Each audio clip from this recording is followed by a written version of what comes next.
Over the last couple of weeks and further back, you talk a lot about consciousness and the importance of it.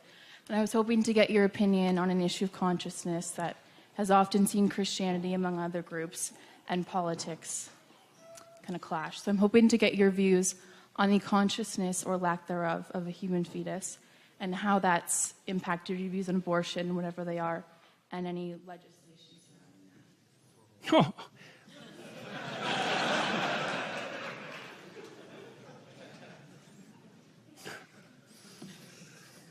Thank you.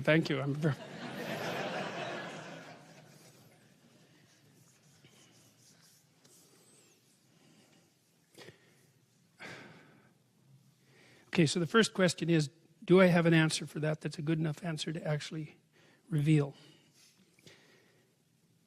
No, I don't, but I can flail about a little bit around it.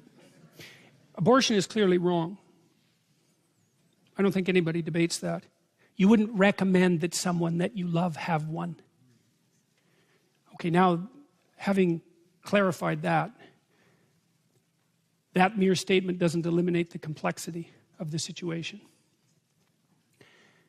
The first question is should everything wrong be illegal? That's a tough question. Everything that's wrong isn't illegal. Then there's the additional complication of the difference, let's say, in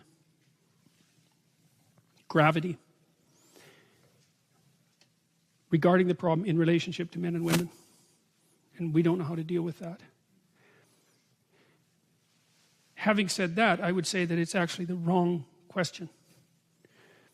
There's something Leonard Cohen said once. He said that in a massacre, there's no decent place to stand. And what he meant by that was sometimes you're where there is no good decision left. No matter what you do, it's wrong. So then the question is, how did you get there? Well, let's say you're in a position where you are inclined to seek an abortion. The question is, how did you get there? Now, we have a lot to straighten out about the sexual relationships between men and women in the modern world. They're bent and warped and demented out of shape. One of the things I see with young people, for example, is that they will engage in sexual acts with one another that they would not talk about with one another. I mean, couples will do that for that matter, like married couples will do that, but they're married, that's a different story. It seems to me that if you are willing to engage in a sexual act with someone with whom you would not discuss that act, you probably put the cart before the horse. So, the discussion regarding the legality of abortion is nested inside a larger discussion about the morality of abortion, and that's nested inside a larger discussion about the proper place of sexuality in human behavior. And to me, that's the level at which the problem needs to be addressed. Now, I don't have the answer to that, because the old answer was get married. That's a good answer. And it's an answer that people should still listen to. But we'll put that aside momentarily. I had a client at one point who was, I don't know, she was probably, I'm going to disguise her in a variety of different ways. She was 27, 20, thereabouts, had come from a relatively conservative background, quite a timid, fearful person, and also not very well, not sophisticated in relationship to relationships. And she'd never had sex. Well, there's a bunch of things she'd never done. Well, the answer from me to her wasn't continue to be timid about everything, because that wasn't working out for her. She needed to go have some adventures. Now, sexual adventures, like other adventures, are dangerous. And so you have to be very careful when you encourage people to go out and have adventures. But too much timidity and caution also constitutes a pathway to perdition, let's say. You can't just say to people in the modern world, well, no sex till you're married, unless you're going to get married when you're very young, and perhaps you should. I don't know about that. But I don't think that we're mature enough as a culture to have a serious discussion about sexual propriety, especially in the aftermath of the birth control pill. And we seriously need to do that. And we haven't. And so I think the eternal debate about abortion, horrible as it is is it's the surface manifestation of a much deeper problem. Now, I talked a little bit today about the utility of marriage, like the spiritual utility of marriage. And that's something that I think we're so immaturely cynical as a culture. Like we're not wise enough to look at an institution like marriage and to really think about what it means and what it signifies. It signifies a place that people can tie the ropes of their lives together so that they're stronger. It signifies a place where people can tell the truth to one another. It signifies a place where sexuality can properly be integrated into life. That's no easy task. It's a place where children, at least in principle, can be put first and foremost as they should be once they exist. And so there's a much broader discussion that has to happen, I think, before any concentration on the legality of abortion is liable to get anywhere at all. That's what it looks like to me. So that's the best I can do with that question.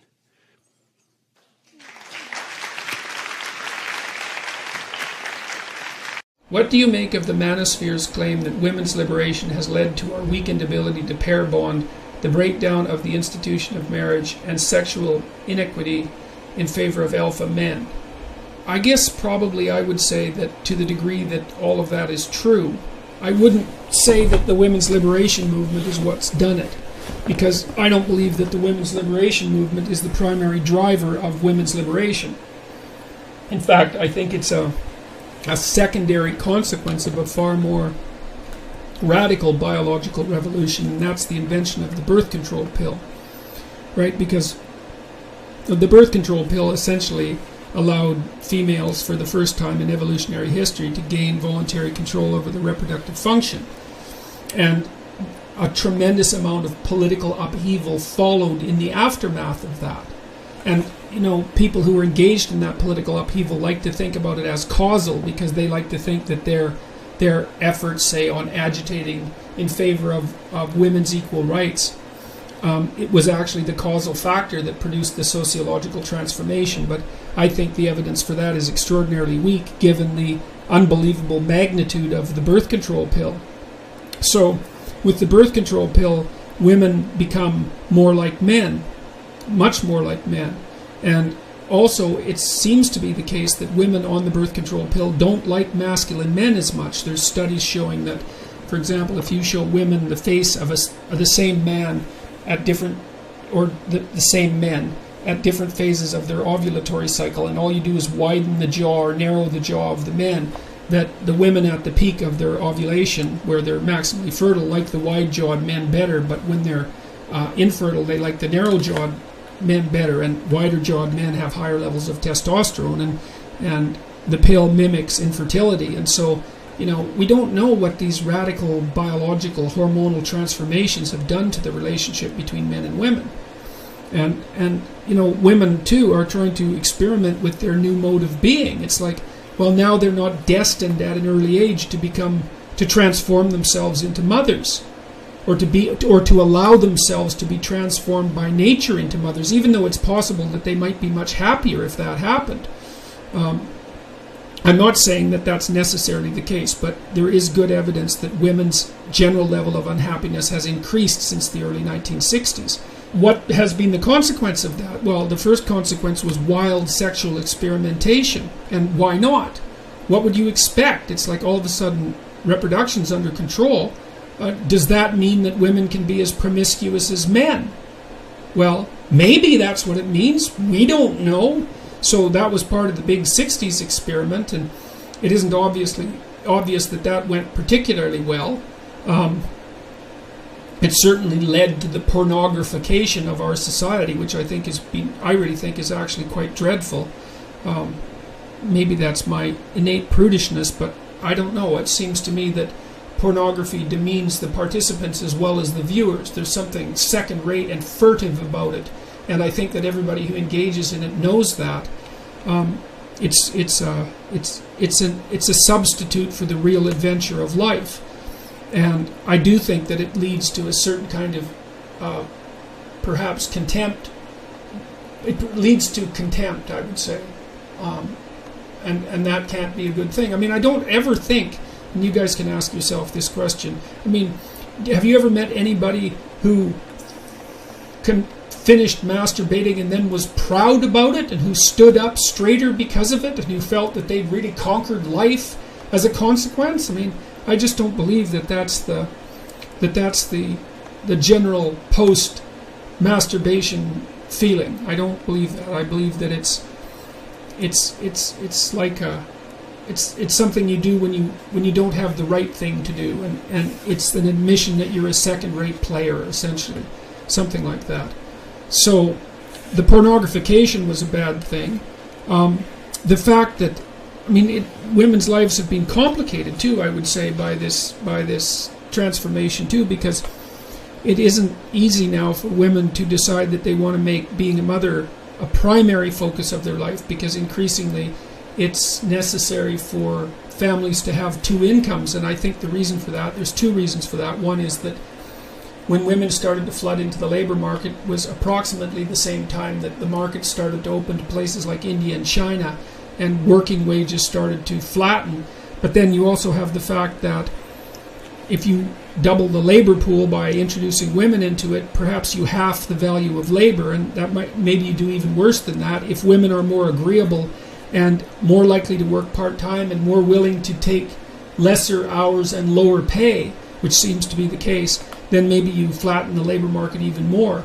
So in terms of increasing sexual inequity in favor of alpha men, well, anything that breaks down pair bonding, matrimony is going to do that, because sexual access for males is a Pareto-distributed phenomena, where a small proportion of the males get most of the invitations, let's say. And the thing that is a bulwark against that is monogamy. And part of the reason that societies are set up to be monogamous is so that that proclivity is controlled, because it's not good for children, let's say, if they don't have access to a father, and it's not good for women if they're all competing for the same men, and then it's not good for the men who aren't being chosen because they're not being chosen. And so that just seems to be a recipe for resentment and an aggression, and I think the evolutionary psychology data on that's pretty clear. So don't underestimate the significance of the birth control pill. It's like the hydrogen bomb or the computer chip. It's a world revolutionary technology, and for all we know, it might do us in. I mean, in the West, the birth rate is far below replacement, and that's as a multi-generational strategy, that's an absolute dead end. And of course, no one can talk about that because, well, for the obvious reasons of egalitarianism and diversity and all of that. But the declining birth rate in the West is really, I would say, a catastrophe. I don't happen to be one of those